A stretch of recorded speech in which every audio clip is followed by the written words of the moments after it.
Hello there, world of tankers, and welcome to the channel. I'm your host, Droodles Blitz, and in today's video, I'll be playing in the Tier 8 Soviet Tech Tree Heavy, the IS-3. A vehicle that on paper is pretty mediocre. A lot of people don't love its pretty bad hull armor, but there's something that I always bring up when it comes to the IS-3, and that is the ridiculously strong turret armor. If we make our way over to Armor Inspector, we can see the turret. Now you might think that this is pretty weak. There's a couple weak spots off to the side. Yeah, that's until you realize this is an IS-4 with calibrated shells and using heat on the IS-3 turret. I mean, look how red that is. Tier 10 heavies wish they had this much armor. I mean, the turret is upwards of 500 mils thick on the most part. The entire gun manlet is completely impervious, and really the only spot you can pen is a little turret cheek that's about 260 mils thick. If we go all the way up to tier 10 and we pull out a vehicle, for example, like the Chinese Heavy, the WZ-113, its turret cheeks are actually bigger than the IS-3s down at tier 8. I mean, that's just pretty dang insane, and it really showcases the true extent to the IS-3's armor. Not only does this vehicle feature the crazy armor, but it also has a really solid gun with 240 millimeters of standard pen, 280 on the premium, 400 damage per shot, and yeah, that's about it. The gun depression is only 5 degrees, which means getting the gun depression to actually work is gonna be hard to hide your hull. It's quite a large tank, and yeah, the hull armor is not great. It's just the turret. So it's a little unfortunate the hull of the IS-3 does fall short, but at least it can do very well if you use it correctly. Here we are in our first battle. Up against us, what do we have? A 53 TP, a Type 57, and a Smasher Tiger 1. Okay, those are all pretty deadly vehicles. Starting off, we are going to make our way into the front line. Now, something nice about the IS-3 is that it does feature decent mobility. It's not the fastest on overall top speed, only reaching upwards of 38, but as you can see, very, very easily out-accelerates and power-to-weights a lot of the other tanks in tier 8. So we're going to get right into the front line and try to use our turret. This here is a pretty good spot where we should only be able to show our turret armor. Now we did get shot at by a high explosive shell as the enemy Type 57 realized that his attempts will be very futile to pen this tank's turret, but that's fine with me. As long as we can just waste his time and kind of chill here. There you go. He shoots another HE. There's two possibilities with that Type 57. He either doesn't know how to play the game and he's shooting HE because he doesn't know how to play the game, or he's big braining and just trying to shoot HE to deal some damage. Either way, it shouldn't matter all too much for me. With the Tiger taking some of the shells, I'm going to try and push off to the side of the Smasher, aiming, and a bonk. There you go. Nice 380 damage shot. Now our SU-100M1 is driving right over that ridge, which is kinda sus. Yeah, you just bled a crap ton of your health. We're gonna aim it on the 53 TP. There you go. Nice pen. I will also suspect he bounced me. Yep, right on the turret. Okay, well, let's be real. This is already a loss. It's actually impressive how we've already managed to lose this game, but yeah, this one is over. Especially with that shell bouncing the flat hull of the 53 TP. Good news is that he's still kind of spotted here. Yeah, that Type 57 just doesn't really understand how to play the game, would be my best guess at this point. Let's aim right in on his side armor. There you go, nice 390 damage tap. Yeah, I'm really not sure what to say about this game. What was I supposed to do here? I mean, it doesn't matter how good the IS-3's turret is, or really anything else about the tank, when you get a team like this. You know what? That guy actually knows what AP is, so I guess he was just trying to spam HE the entire time while fighting me. We got the M41 Jade off to the side. We're going to aim in an HE. Ooh, that's a lame roll. 396? Really? We have 500 average damage with our high explosive, and we rolled 396, so that's pretty lame, I'm not going to lie. Okay, well at this current moment, we got the Type 57 above us, kind of hoping he jumps on me. If he does, it'll actually be a pretty solid chunk of damage. Come on, do it. Jump on me. Yes! Alright, nice. Our turret is kind of bugged here, but that's fine.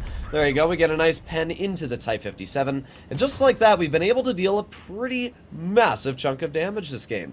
Let's go for the, I don't know, doesn't really matter what we go for at this point.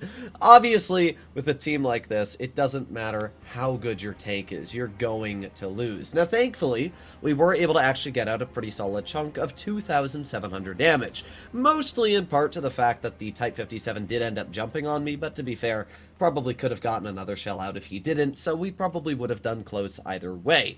Yeah, our team was very bad. Our Chisei did 0, yeah, and I don't really know what to say. Just incredible! But there's really not much to say when you get a team like that. So let's see if we can get another battle, maybe do a bit better. But what we did notice as pretty good examples of the IS-3 is that the gun, yeah, it's a little poor, especially on trying to shoot opponents more than about 150 meters away. Its dispersion paired with almost a 6-second aiming time, pretty bad.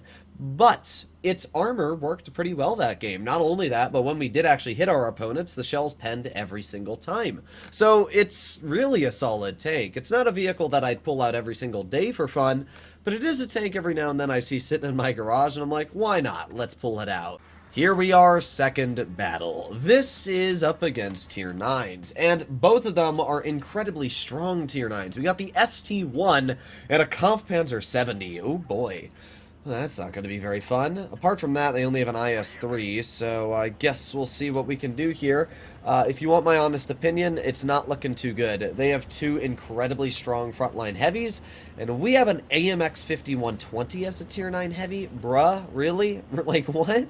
That's not even close to fair. Alright, well, I'm not going to try and over-aggress, because while this tank may feature that good power to weight, it doesn't feature incredibly good armor as we went over, especially on flat ground. But with the Kampfpanzer being spotted on the other side, that's going to give me the idea that I can probably play a bit more aggressive over here, so that's exactly what we're going to do. We get a nice shot into the enemy IS-3, and we're able to get a bounce on our turret, so not too bad. Our 59 Patton is going to poke, and we'll see if we can get a shell into the IS-3. He's shot, and we're just going to go for the IS-3 at this point. You can see again that very poor hull armor of the vehicle, very easily cutting through with standard ammo every single time. Now at this point, the ST1 has decided he wants to join some of the fun, which is not necessarily good for me, because, I mean, look at that thing's armor. But because we have so much premium pen, we are very easily able to cut through just the over-angled side of the ST1 turret. So we're going to reload here. Obviously, this thing does feature quite a long reload, but now that the IS-3 got bonked, we're able to finish him off. Okay, not too bad. Let's back up from the enemy TVP. Let's not put ourselves in a unfortunate circumstance here. And let's see if we can get some shells into... Well, let's start off by getting a shot and helping out our teammates here with the ST1. That's pretty easy to do, and our Charioteer is going to get a nice bonking in. At this point, all we have to do is finish off the enemy TVP, which is pretty easy. We got a couple more seconds left. He actually shot, which means a bonk. There you go. Okay, well, we do have the Kampfpanzer, who not only shot us, but rolled 700, which is a max roll if you didn't know. What good luck I have. Alright, well that's pretty unfortunate. Not much I can do about that, though. Alright, well we got the ISU right in front of us. Let's just aim in on the ISU. There's no way we're spotted, and even if we weren't, wouldn't have mattered. Kampfpanzer shoots us again. Doesn't matter to me. The whole point of heavy is to use your hit points, and in this situation, that's exactly what we're doing. The Kampfpanzer cannot kill both the AMX and me at the exact same time. So, there you go, he shoots, which means now the AMX can push. He gets a nice tracking shell in. It's a little unfortunate the AMX did stop me there, but I could care less. We're going to aim in right on the KPZ. Bonk, he overangles his hull. 252 is going to bonk on out, and we're going to let the 252 take the shot here, because I'm not going to kill myself. Oh, I guess the 252 gets a bounce. But there you go. As you can see, we are able to get a decent game out. And, I mean, that's just kind of how the IS-3 is. It's definitely not the best, and there will be tanks that can do better. The 252 on flat ground is going to do a heck of a lot better, not only due to the fact that it has more alpha, but also because its armor is just flat better for side scraping and overall upper plate effectiveness. But Even with that said, we did top on the team at 2,600 damage, and honestly, if we didn't get Maxwell by that Kampfpanzer, I definitely would have YOLO'd him, and we probably could have done at least another 400. So, really not a bad result at all. Just a solid heavy. I feel like the IS-3 gets a lot bad reputation for really no reason in my eyes, so let me know what you guys think about this vehicle in the comments down below, and I'll see you all in the next one. Bye-bye.